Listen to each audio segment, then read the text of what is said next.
안녕하세요. 네, 안녕하세요. 반갑습니다. 환경보건학 이승훈입니다. 대방연륜고시학원에서 환경보건학을 여러분들과 함께 공부를 할 겁니다. 본격적인 수업에 들어가기 앞서서 우선 교재 설명하고 환경보건학 시험을 어떻게 준비해야 하는지에 대해서 간단하게 오리엔테이션 비슷하게 설명을 좀 하고 들어가겠습니다. 환경보건학은 어렵지 않은 과목이고요.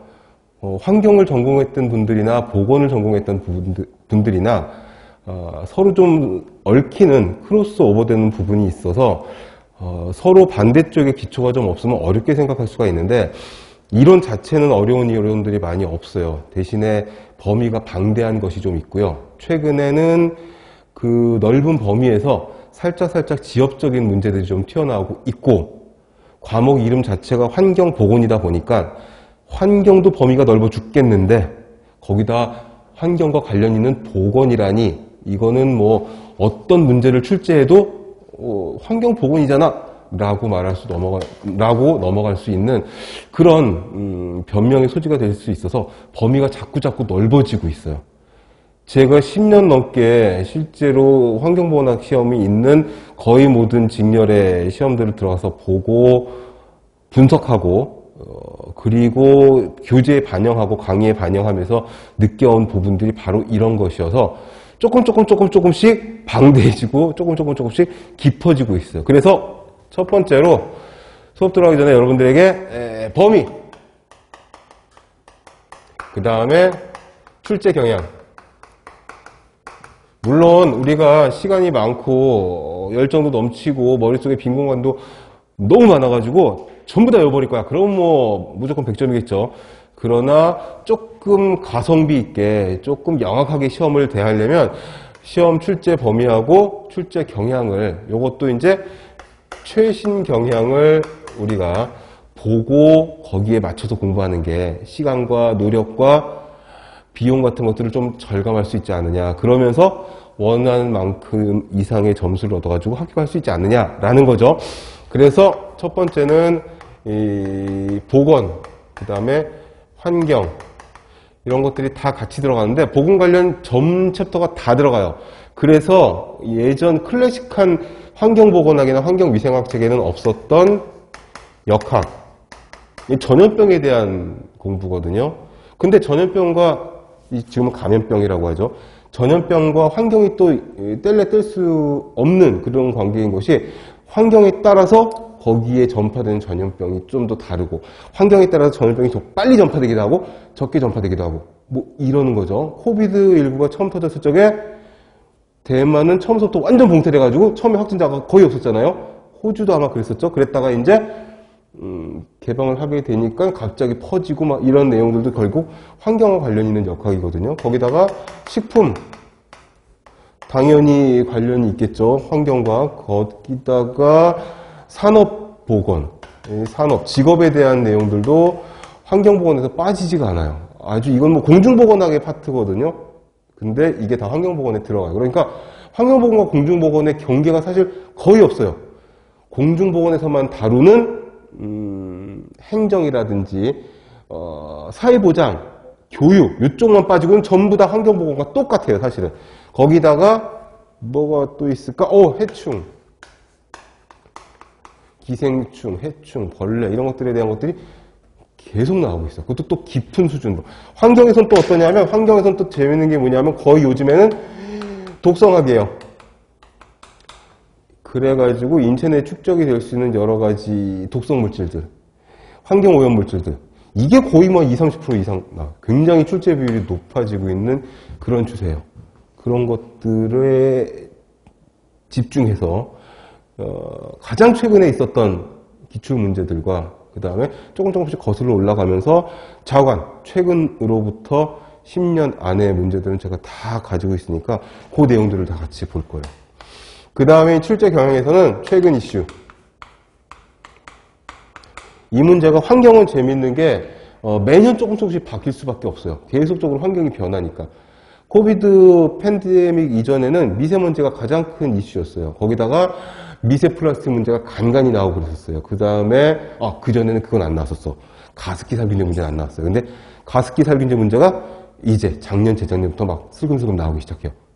원인 물질에 대한 문제도 나오고 조금 있으면 그 원인 물질이 어떤 식의 메커니즘으로 인체에 피해를 끼치는지 이것까지 아마 출제될 수도 있어요. 그래서 가습기 살균제 이거 계속 나와요. 그 다음에 이제 내분비계 교란물질 EDC라고 하죠. 그 다음에 다들 아시는 POP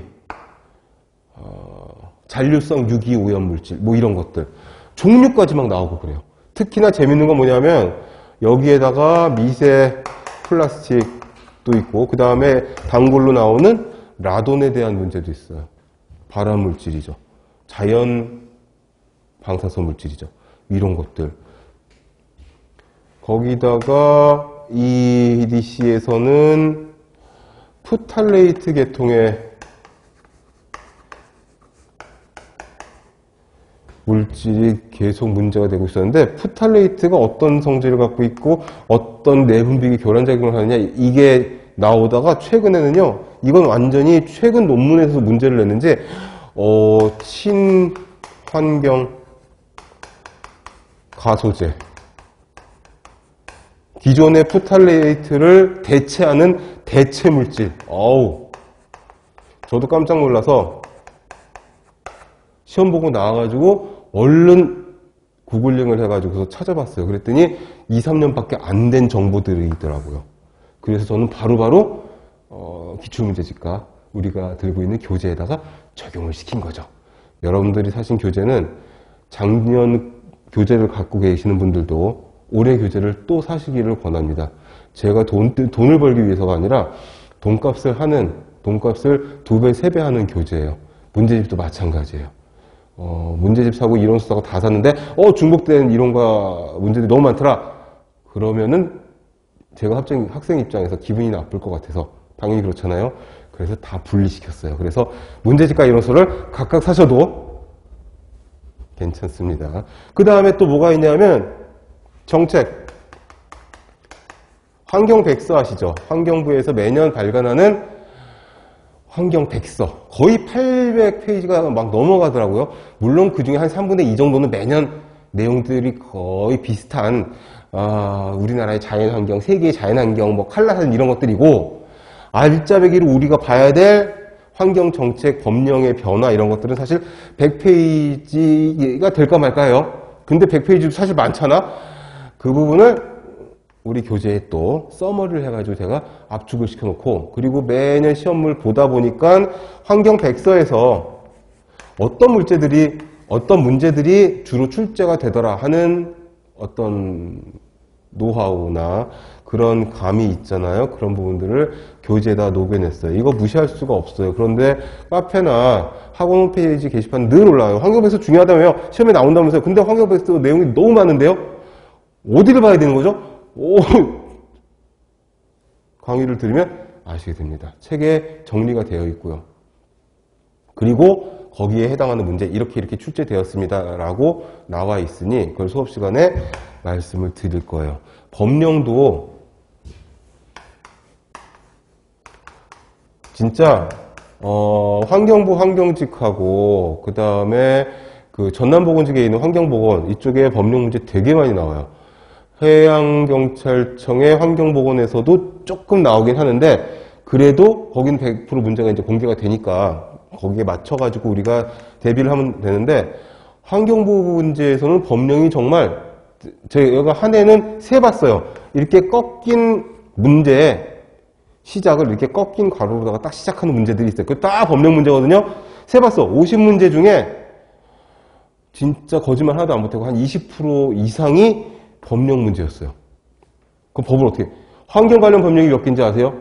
한 80여 개가 있어요. 그럼 그 법에 시행령 있고 시행규칙 있고 딸린 별표들 있고 이건 뭐 너무 방대해가지고 우리가 무슨 로스쿨도 아니고 무슨 뭐 공무원 준비하면서 그 다 보실 필요 없고요. 법령은 무조건 제1조하고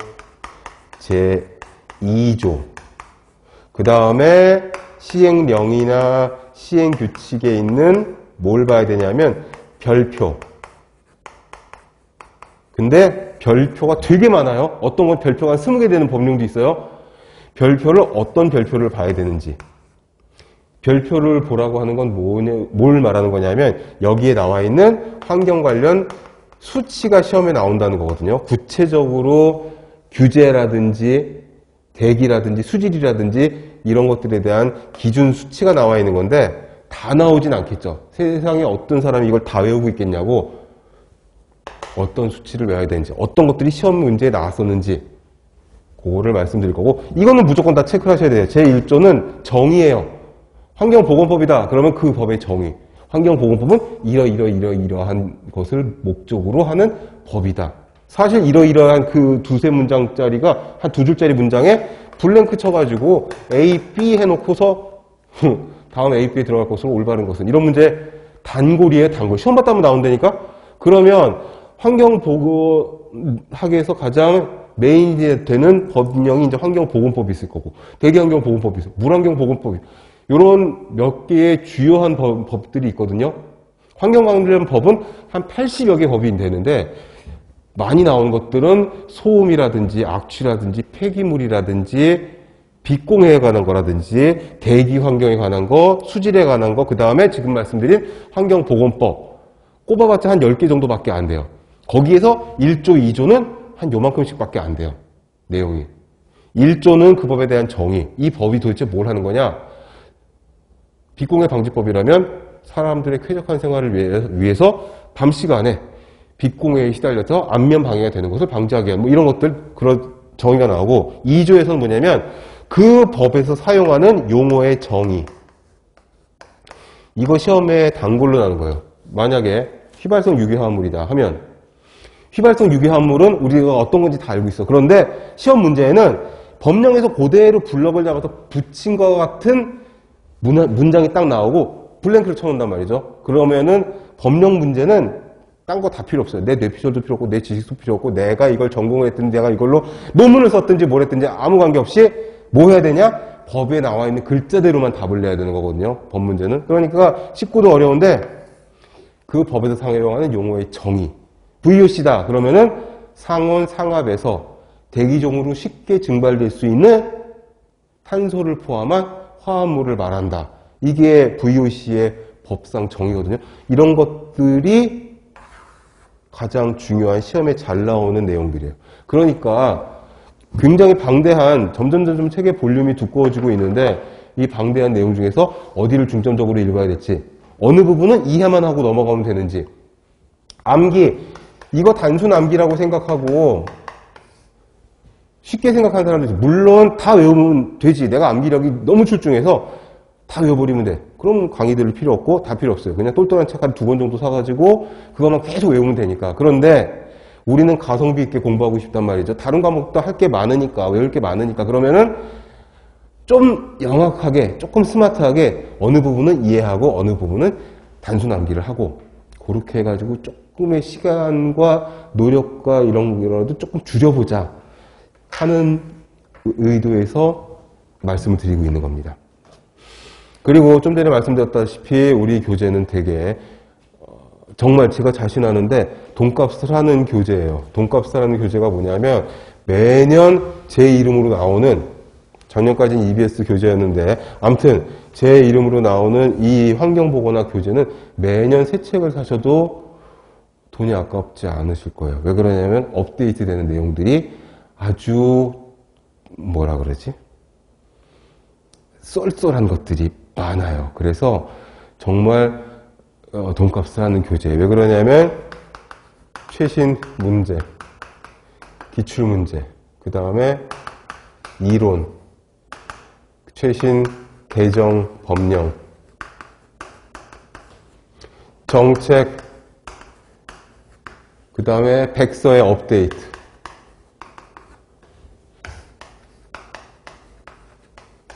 그리고 진짜 중요한 게 뭐냐면 우리가 고득점 하자고 여기 앉아있는 게 아니죠. 이거 대충 독학을 해도 80점, 85점은 맞을 수 있을 거예요. 쉬우니까. 그런데 우린 그게 목적이 아니잖아요. 95점 이상, 가능한 한 만점을 목표로 이걸 효자 과목으로 만들어야 다른 과목에서 조금 실수가 있더라도 안정권으로 붙을 수 있으니까. 그거잖아요. 그러려면은 이것 갖고 안 되는 부분들이 또 있어요. 왜?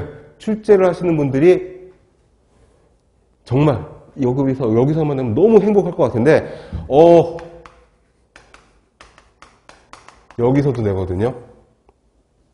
예, 이거 지금 한 5, 6년 이상 됐어요. 여기서 한 문제 정도씩 툭툭 튀어나와요. 그러면 환경보건과에서 보는 환경위생이나 최신 환경보건학 교재 이런 것들 있잖아요. 제가 환경보건과에서 겸임교수로 18년 이상 있다가 강의를 하고 있거든요. 동시에 같이 하고 있었는데 제 공부방 책꽂이에 이게 18년어치가 다 꼽혀 있잖아요. 그게 다 녹아들어 있어요. 그래서 수업을 하면서 말씀드릴 거예요. 이 부분은 최신 내용이고 이 부분은 클래식한 이론이다. 매년 발간되고 있어요. 아실 거예요. 여러분들도 다 전공을 하셨을 테니까 대학 교재들이 나오는 출판사들이 있잖아요. 우리가 촬영을 하고 있으니까 특정 출판사 이름을 말하면 뭐하지만 있어요. 거기서 매년 최신자 붙여가지고 매년 초판 발간 뒤에 보면 나오는 그런 책들이 다 매년 똑같은 책이에요. 사실은. 제가 10년 넘는 그 책들을 저는 강의하니까 계속 출판사에서 증정본을 받잖아요. 그럼 비교해보면 오타도 똑같고 페이지도 똑같고 다 똑같아요. 그 내용들이 다 여기 녹아 들어가 있어요. 그리고 카페. 그래도 오프라인에서 만난 여러분들은 쉬는 시간에 쫓아가지고 물어보거나 하실 수가 있는데 온라인들도 접하시는 분들은 마스크도 쓰고 있지, 선생님 발음도 후진 것 같지, 흥분하면 말이 빨라져가지고 잘 못 알아듣겠는데 이해가 안 되는 부분들이 있는데 훅 넘어간 것 같으면은 네이버 카페, 이건 네이버죠. 예, 가입을 하시면은 공중보건, 환경보건,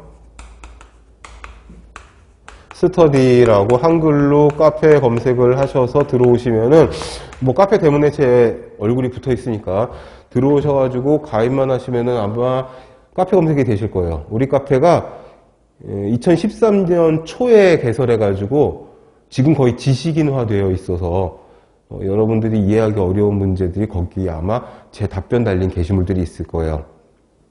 그래도 차대도 없다면 게시물을 올리시면은 24시간 안에 답변이 달려요.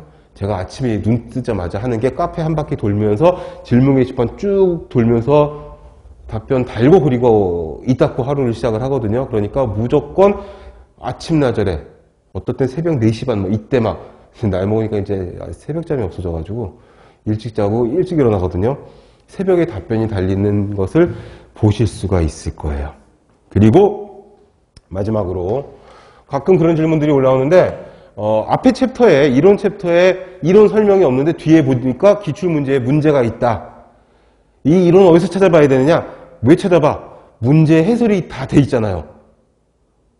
앞에 챕터에 예를 들어 산업보건이면 산업보건 챕터에 이론이 있고 그 뒤에 문제가 있고 문제 해설 또 있잖아. 그럼 중복이 되잖아요. 근데 최신 문제 같은 경우에는 앞에 챕터에 없는 이론들이 있어요. 그거는 문제에 달린 해설이 굉장히 자세히 되어 있어서 그 해설 보고 공부하시면 된다는 뜻입니다.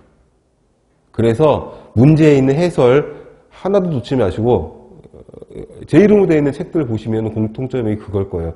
해설이 간단한 문제가 별로 없어요. 해설이 이론서처럼 한 페이지, 반 페이지짜리 뭐 이런 것들이 있어요. 그럼 그 문제에 대한 해설로 공부하시면 돼요. 그렇게 하시고 이제 할 말은 다 했습니다. 마지막으로 이게 제일 중요할 수 있어요.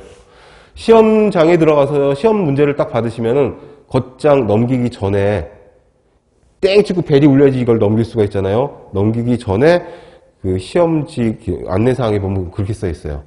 본 시험은 문항을 잘 읽고 문항에 해당하는 가장 적절한 보기를 선택하는 시험입니다. 이렇게 돼 있어요. 그 말은 뭐냐면 딱 정답이 아닐 수도 있어. 그러나 주어진 보기들 중에 이거 최선답을 고르는 문제라고. 어떤 시험에는 최선답을 고르는 문제입니다. 이렇게 쓰여 있기도 해요.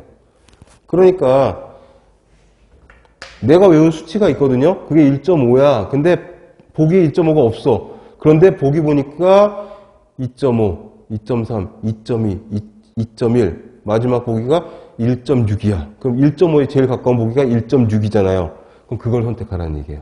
그래서 항상 가장 가까운 것은, 가장 무엇인 것은, 이렇게 나오는 문제들은 내가 외운 보기가 답에 없을 수도 있어요. 그럼 보기들 사지선다면 4개, 환경부문 오지선다잖아요. 그 보기 패키지들 중에서 하나씩 소거시켜가면서 가장 정답에 가까운 거를 고르는 그런 문제들이 꽤 있어요. 최근에 점점 많아지고 있어요.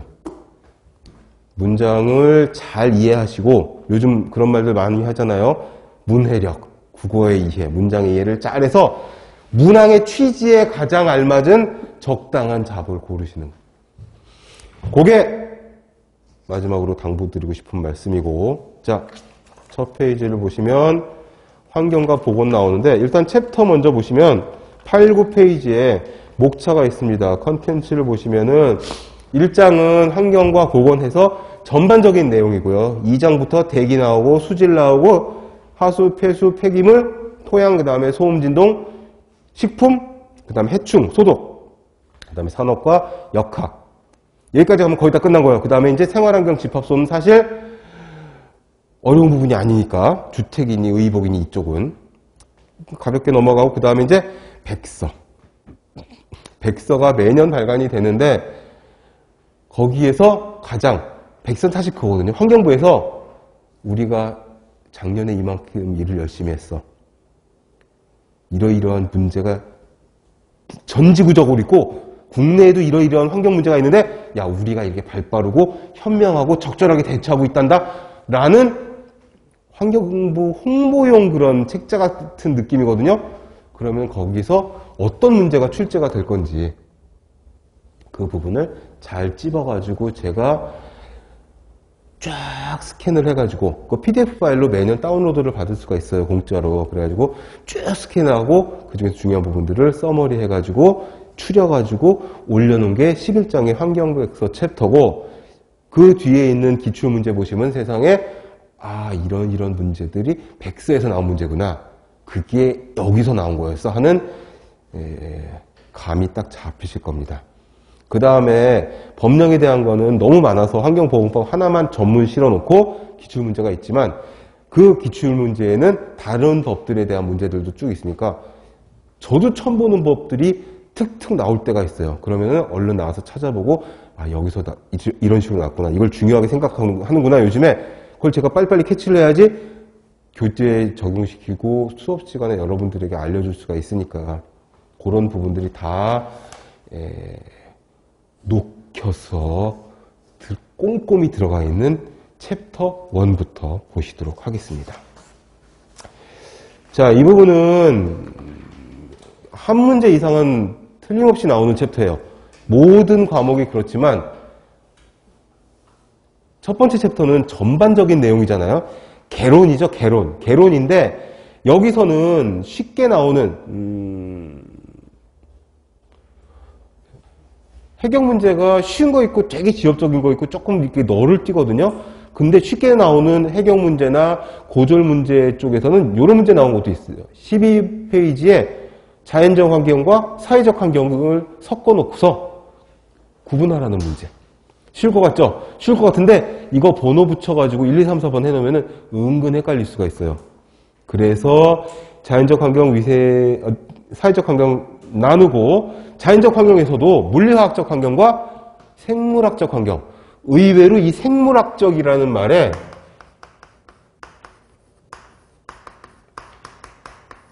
이과 출신들이 거의 보는 시험들이잖아요. 근데 희한하게도 이 생물학적 어쩌고저쩌고 나오면은 오답이 나오거나 틀리시는 분들이 되게 많아요. 미생물학적 지표는 무엇인가, 뭐 생물학적 지표는 무엇인가, 이런 문제들이 꽤 있거든요. 그러면은 의외로 질문들을 많이 하시더라고요. 예를 들어서 그런 문제가 있었어요.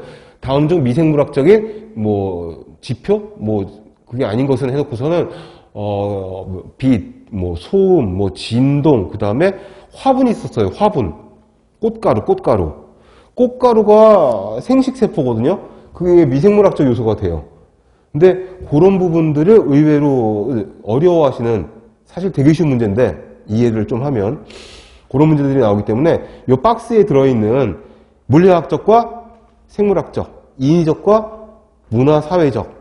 자, 문화사회적은 사회라는 게 그거죠. 사회는 사람과 사람의 관계가 사회입니다. 그래서 한 명 이상의 사람이 모여가지고 관계를 맺거나 일을 하거나 뭐 같은 공간에 있으면 그게 사회가 되는 거거든요. 그래서 정치, 경제, 종교, 예술, 교육 이런 것들이 들어가는 거죠. 그래서 이런 부분들은 하나씩 이해를 하면서 문제가 나온다면 소고시키면서 정답을 내시는 게 좋아요. 위에 있는 위생의 정의, 환경위생의 정의, WHO의 정의, 이거는 제가 따로 설명 안 해도 이거는 뭐 여러분들이 여러 번 읽고 눈에 익혀 두셔야 되는 그런 내용입니다. 의외로 여기 있는 WHO의 환경위생전문위원회의 환경위생의 정의 한 문장이잖아요. 여기서 건강 및 생존에 유해한 영향을 미치거나 미칠 가능성이 있는 인간의 물리적 생활에 있어서의 모든 요소를 통제하는 것이다. 여기서 물리적 생활환경, 유해한 영향 이런 부분들에다가 괄호를 친 다음에 말이에요. 1, 2, 3, 4번 보기에다가 비슷한 용어들 막 짝지어 놓으면 의외로 헷갈립니다. 그래서 키워드들을 꼭 하이라이팅을 쳐놓으세요. 뭐 그냥 언더라인 밑줄을 치거나 아니면은 형광펜 같은 걸로 해놓거나 저는 둘 다 하는데 아무튼 그렇게 쳐주시고 13페이지에 보시면 위생의 정의 건강의 여신 희게아에서 나왔다고 하는데 하이진은 사람의 위생에 대한 내용이에요. 세니타이즈도 있죠. 세니타이즈 그것도 위생이라고 하는데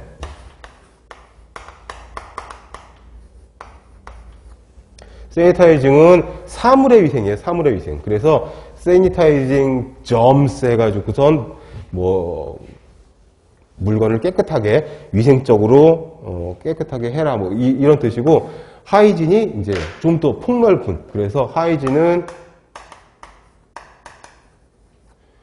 세니타이즈를 포함하는 이런 개념 정도로 보시면 될 것 같아요. 그 다음에 13페이지에 자, 환경위생의 범위가 있습니다. 2번 밑에 동그라미 니은번에 급수, 식품, 우유, 상하수, 폐기물, 환경보호, 소독, 주택 쭉 나와 있는데 우리 챕터에 다 나와 있는 거니까 주실 필요 없고 그 밑에 있는 환경보건 15년 전남보건 표시가 되어 있죠. 환경보건학이 어떤 정의를 갖고 있는 건지 그래서 이런 부분들이 시험에 나옵니다. 괄호 문제, 블랭크 문제 의외로 있고요. 그 다음에 거기 밑에 동그라미 4번에 있는 환경오염 해놓고서는 동그라미 니은에 있는 생물학적인 요인, 화학적인 요인, 물리적인 요인. 생물학적인 요인에는 병원성 미생물, 생물, 화학적인 요소에는 중금속, 화학물질, 물리적인 요인에 방사능 이렇게 되어 있잖아요. 이거 무려 연구사 시험에 출제가 됐던 문장이에요. 근데 어떻게 뭐 다 내겠어?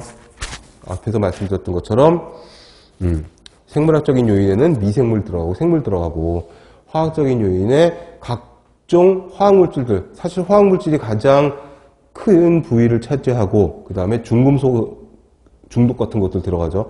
늘 나오는 거죠 뭐 중금속 중독은. 그리고 걔네들이 인체 내 얼마나 농축이 되느냐. 최근엔 이 생물 농축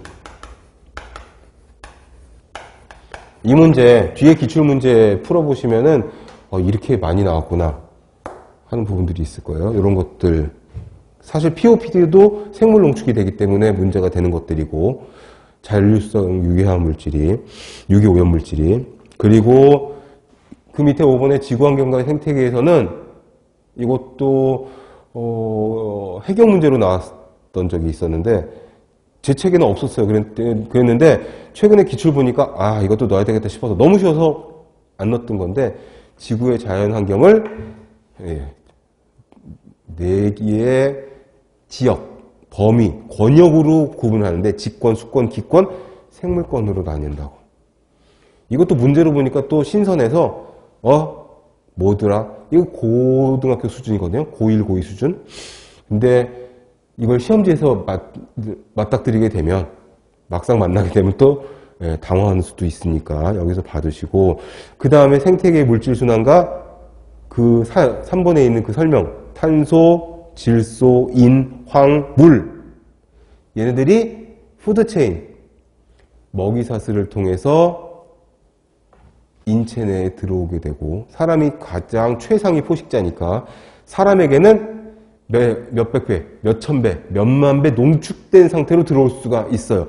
환경호르몬 EDC만 해도 대기 수질 토양에는 거의 ppb나 ppt 단위로 되게 미세한 농도로 있는데, 먹이 피라밋의 꼭대기는 사람이니까 여기서 조금씩 농축이 돼가지고 사람에게 들어올 적에는 수백 배, 수천 배, 수만 배 농축된 형태로, 워낙에는 이 정도의 농도로 있다가 들어올 적에는 굉장히 농축된 상태로 들어오게 된다는 거죠. 그런 것들은 이해를 하시고 다 외우실 필요는 없습니다. 여러분들이 이거는 꼭 외워야 됩니다, 이거는 숫자까지 다 외우셔야 돼요 라고 하는 부분은 수업을 하면서 제가 여기는 외워야 되고 이 숫자는 반드시 외워야 되는데 라고 말씀드리는 부분은 뭐 100개도 안 돼요. 100개가 뭐야, 한 30개도 안 될 거야 아마. 그것만 외워두시고 나머지는 이해를 통한 뭐였지? 이거 이해를 통한 구분만 하실 수 있으면 돼요. 자, 14페이지에 중요한 내용들이 되게 많이 나와 있어요. 이 한 페이지에서 최근 기출문제가 몇 개나 나왔는지 말도 못해요. 뭔 소리냐? 첫 번째 줄에 있는 생물 농축, 어떤 것들이 있느냐? 가스, 입자, 액상, 각종 무기화물, 그 다음에 P12, PHAS가 있는데, PAHS는 이거는 다환 방향족 탄화수소라고 하죠. 이거는 1급 발암물질로서 벤조피렌을 필두로 해서 예전부터 중요하게 문제가 되어 왔던 거여서 특히 P12하고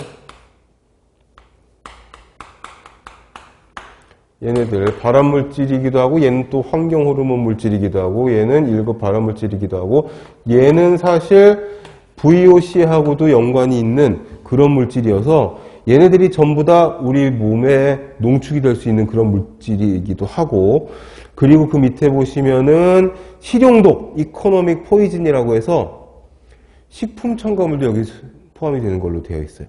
왜? 식품 첨가물도 결국에는 화학물질이니까.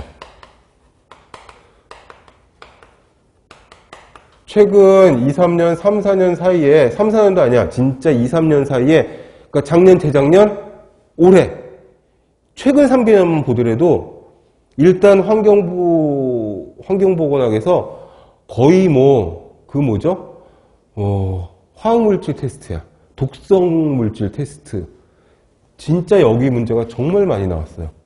백서에서도 이 부분 나오고, 법령에서도 이 부분 나오고, 그 다음에 최근 이슈에서도 막 이 부분 나오고, 막 어마어마했어요. 이게 무슨 환경보건이 아니라 무슨 그 물질안전보건 자료 있죠? MSDS. MSDS 문제인가? 싶은 그런 문제들이 막 나오고 그랬었어요. 그래서 야, 범위가 점점 방대해지고 있구나, 이게.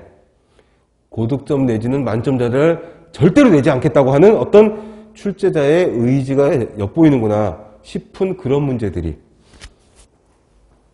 많이 출제가 되고 있는데, 이 14페이지에서 꽤 많이 나왔어요. 특히 거기 동그라미 2번에는 생물체 내에서의 물질의 동태, 호흡기, 소화기, 직접 경로. 직접 경로가 흡속도가 매우 빠르다 되어 있는데 사실 가장 빠른 거는 호흡기죠. 호흡기. 호흡기가 가장 빠르죠. 왜? 폐포. 허파를 통해서 들어오잖아요. 그게 가장 흡수 속도가 빨라요. 그래서 병원에서 전신마취할 적에 다 흡입마취를 시키죠. 정맥주사보다 훨씬 빠르니까. 2, 3초면 바로 전신마취가 되는 거잖아요. 성인 남성의 폐포를 전부 다 면적을 계산을 하면은 배구 코트 절반 정도가 나온대요. 그 정도로 넓은 면적을 갖고 있다는 거지. 그래서 꽈리 모양처럼 꼬불꼬불하게 되어 있는 게 표면적을 넓히기 위해서 흡입이 가장 빠르긴 빠릅니다. 그 다음에 동그라미 3번의 생물농축은 중요 표시를 여러분들이 할 수 있는 내가 요거는 놓치지 말아야 돼 라고 하는 가장 그 진한 나름의 표시로 해주세요. 이 바이오 컨센트레이션 이게 진짜 매번 나와요. 그리고 수치도 알아두세요. 1.0보다 클 때 농축되었다고 한다. 근데 그 농축계수는 어떻게 구하느냐? 물질의 환경 매체 농도 분의 생물체내 농도. 근데 되게 쉬워요. 기출문제 이런 게 있었어요. 남태평양의 수은의 농도가 몇 ppm이었는데 거기서 잡힌 참치 체내의 수은의 농도를 측정했더니 몇 ppm이었더라. 그러면 농축계수는 얼마냐? 그러면은 태평양 분의 참치 하면 그냥 암산으로 나오는 정도예요. 아시다시피 우린 전자기기를 휴대하고 들어갈 수 없는 시험이니까 계산 문제가 한두 문제 있지만 암산으로 되는 정도의 문제들이란 말이죠. 그러니까 이런 식으로 간단하게 푸시면 돼요. 그러나 개념이 있어야 공식을 따로 외우지 않아도 풀 수 있는 거죠. 그 다음에 질병의 발생의 거기. 여기도 중요합니다. 뭐냐면은 임계 농도라는 말이 네 번째 줄의 끄트머리에 있어요. Critical Concentration. 그리고 예를 들어 나온 게 이 문장을 제가 만든 문장이 아니라 백서에 있는 문장이에요. 일례로 지구상의 물질 중 가장 맹독성의 물질 중 하나인 2378 TCDD. 이건 외우셔야 돼요. 2번, 3번, 7번, 8번 탄소의 테트라클로로 다이벤조 다이옥신. 다이옥신 중에서 가장 독성이 강한 것. 다이옥신은 EDC 물질이고 내분비계 교란 물질, 즉 환경 호르몬 물질이잖아요. 얘네들은 저농도로 조금씩 들어서 일정 농도 이상이 되었을 때 기형아라든지 불임이라든지 암 같은 각종 문제를 일으키는 것으로 되어 있는데 얘는 그 다이옥신의 이성질체들 중에서 가장 독성이 강한 물질이어서 급성 독성도 있고요. 피부 독성도 있고요. 아주 골치 아픈. 시험에 잘 나와요. 다이벤조 다이옥신이니까 이 육각형 고리 구조가 이렇게 있는데 이렇게 산소로 이렇게 연결이 되어 있고 2번, 3번, 7번, 8번 탄소에 염소가 이렇게 연결되어 있는 이런 물질인데 얘가 제일 독성이 강하다고 한다라는 거죠. 그래서 이건 외워두셔야 되고 얘네들은 미믹, 유사, 봉쇄, 블로킹, 트리거, 촉발작용 플러스 간접 영향작용을 한다고 거기 써져 있죠? 이 네 가지 작용을 또 외우셔야 돼요. 근데 늘 나오는 거고 한두 번 이상은 아마 들어보셨을 내용이니까 유사, 봉쇄, 촉발, 간접 영향. 무슨 소리냐? 유사, 무엇과 유사한 작용? 호르몬과 비슷한 작용. 또 뭐를 봉쇄해? 정상 호르몬을 봉쇄하고 지가 마치 정상 호르몬인 것처럼 들어가서 장난질을 치는 거죠. 그래서 뭘 촉발시켜? 다른 기능이나 다른 현상을 촉발시키는 거예요. 어떤 거? 기형아를 출산시킨다든지 불임 또는 유산, 사산 또는 각종 암. 근데 어디에 국한된 암? 생식과 발생에 국한된 암. EDC 물질들은요. 내분비계 교란 물질 있잖아요. 얘네들은 암기하기 쉬워요. 주로 생식, 발생. 우리 중고등학교 때 배웠죠. 생명체의 가장 근본적인 존재의 목적, 의의는 이거잖아요. 생식과 발생. 얘는 기본적인 여기에 영향을 끼치는 거예요. 사람의 생식과 발생에 영향을 미치는 건 다 뭐예요? 주로 스테로이드 호르몬, 성호르몬 계통이 관할하는 그런 부위나 장기 쪽이어서 임신과 출산, 그 다음에 각종 생식기 계통의 암을 유발시키는 거예요. 유방암, 정소암, 난소암, 고환암, 질암, 이쪽 계통암. 그 다음에 주로 비형아를 출산해도 기형아도 생식기 계통의 기형이 많아서 성기훼손, 굉장히 영향이 있겠죠. 완전 우울하겠죠. 생식기가 왜소하면 제대로 성체가 됐을 때, 성이 됐을 때 생식을 할 수가 없는 거죠. 거기다가 간성. 이거는 남성도 아니고 여성도 아니야. 사이 간자를 써서 간성 있어요. 간성. 이거 되게 문제가, 이거 어떻게 선택할 수 없어. 양성도 있어요. 양성. 이것도 우울하죠? 뭐 좋은 게 아니라 어느 한쪽 선택을 하면 하나로 만들어질 게 둘로 분해가 됐기 때문에 왜소해. 또는 잠복고환이라든지 너무 왜소해서 숨어 있는 것들 되게 많아요. 요도하열 들어보셨죠? 이 요도 끝에서, 꼬추 끝에서 이렇게 소변 나와야 되는데 요도가 아래쪽에 열렸다고. 요도하열. 이게 남성이 여성화돼가는 생태적인 증거라는 이론이에요. 남성과 여성의 차이를 구분짓는 것 중에 AGD라는 것이 있는데 에이너스 제니털 디스턴스거든요. 이게 뭐냐면 에이너스 항문과 요도와의 거리예요.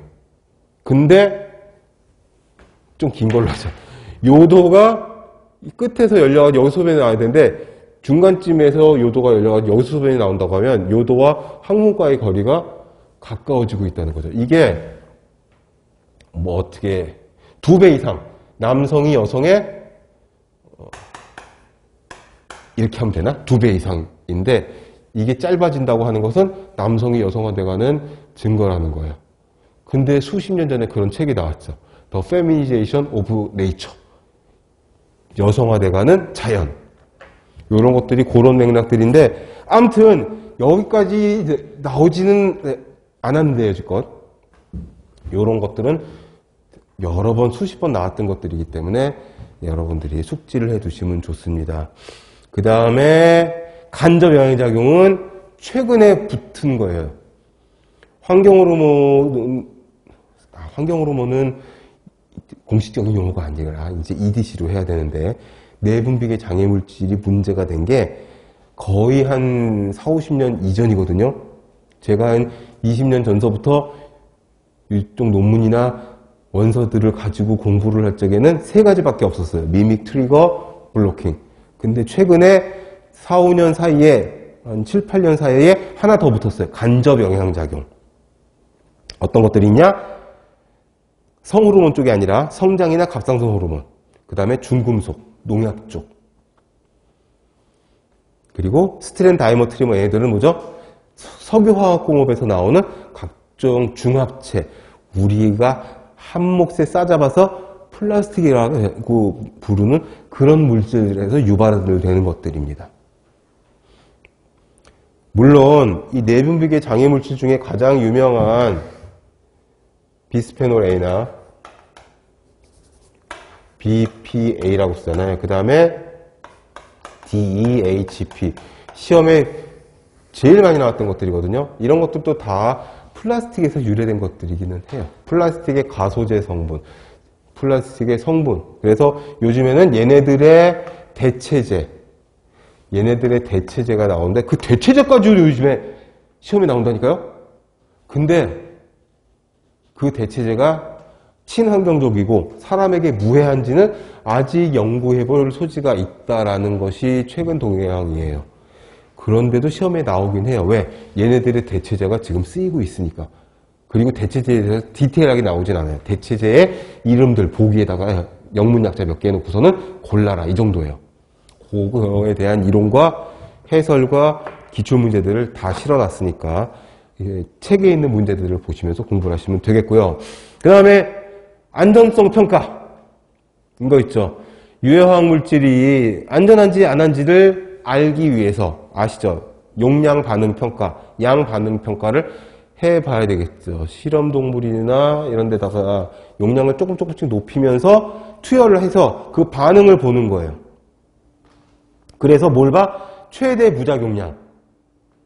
조금씩 용량을 줄여나가면서 또는 조금씩 용량을 높여나가면서 어떤 영향이 있는지 실험 동물에게. 그래서 해봤더니 흰지에다가 실험을 해봤는데 유해화학 물질, 유해한지 아닌지도 잘 모르겠어. 근데 새롭게 만들어진 화학물질이 있어서 이거를 써야 되겠어. 식품이라든지 우리 삶에. 그래서 실험을 해봤더니 체중 킬로그램당 1ml를 줬더니 죽더라. 그래서 0.1로 10분의 1로 줄였더니 2달 살다 죽더라. 0.01로 했더니 거의 2, 3년 이상 살아있더라. 그래서 0.001로 했더니 죽을 때까지 아무 이상이 없더라는 거죠. 그리고 번식 시험을 했는데도 문제가 없어서 그러면 여기 나와 있는 최대 무작용량이 0.001이 되는 거예요. 수십 번, 수백 번의 실험을 통해서 최대 무작용량을 구해요. 그게 맥시멈 노 이펙트 레벨 또는 뭐라고 하냐면 스레스홀드라고 해요. 스레스홀드는 뭐죠? 역치죠, 역치. 문턱값이라고도 하나, 우리말로? 아시죠? 이 역치를 넘어서면 그때부터 확 반응이 일어나는 그 문턱값, 문턱을 넘어서는 값이다 이거지. 최대 무작용량은 MNEL도 있지만 책에는 그거 하나만 넣어놨는데 여기 좀 필기 하셔야 돼요. NOEL도 있어요. 또는 NOAEL도 있어요. 이게 다 전남이 됐건 환경부가 됐건 해경이 됐건 아니면 경북이나 경남이나 제가 안동이나 뭐 이쪽까지 가서 시험을 보는데 환경연구사, 보건연구사의 환경보건 과목이 있잖아요. 이런 데서 단골로 나와요. No Observed Effect Level.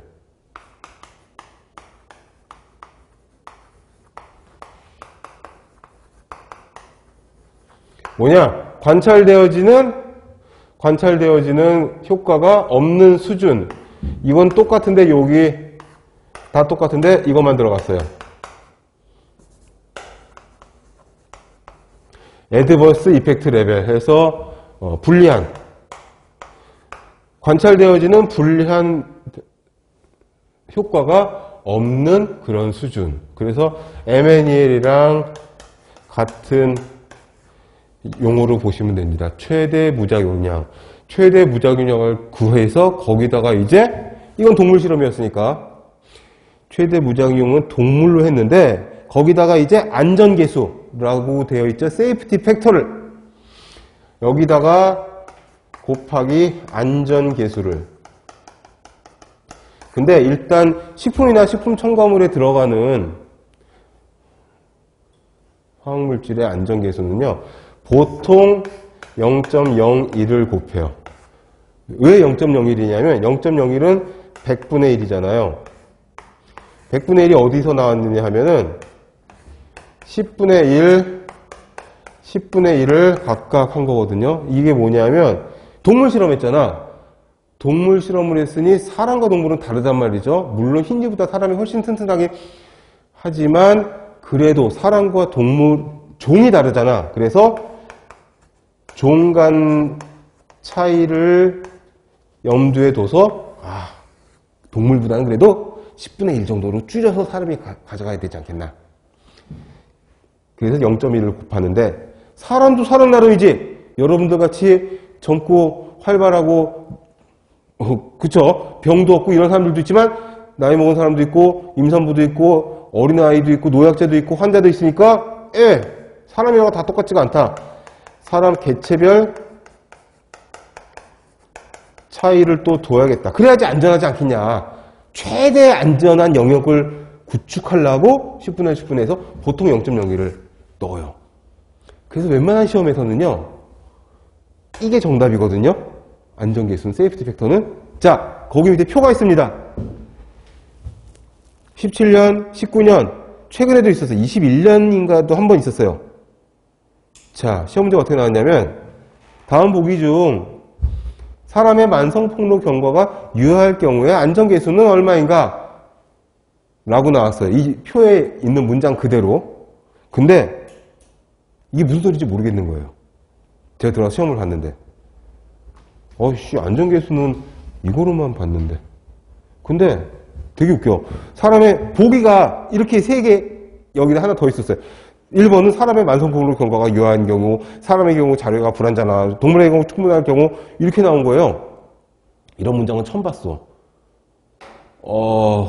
그래서 너무 기가 막혀가지고 나와서 복원을 쭉 해놓고서는 며칠을 고민하다가 단톡방들이 몇 개 있잖아요. 이제 카톡에 내과 전문의들이 우르르 몰려있는 단톡방이 있어서 거기다가 질문을 올렸어요.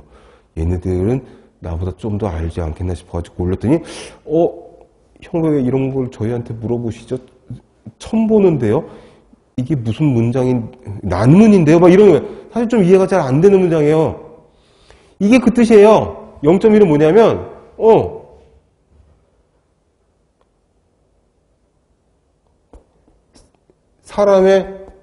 그러니까 동물의 그 저기는 집어넣고 사람의 개체별 차이만 인정하는 게 요 첫 번째 줄, 사람의 만성포로건과 유한 경우. 0.01은 이거잖아요, 지금 이게 0.01이잖아요, 지금. 뭐야? 동물의 경우는 충분히 실험이 됐어. 왜? 동물 실험만 했으니까. 그런데 사람의 경우는 아직 모르겠는 거야. 그러니까 100분의 1을 곱하라는 뜻이에요.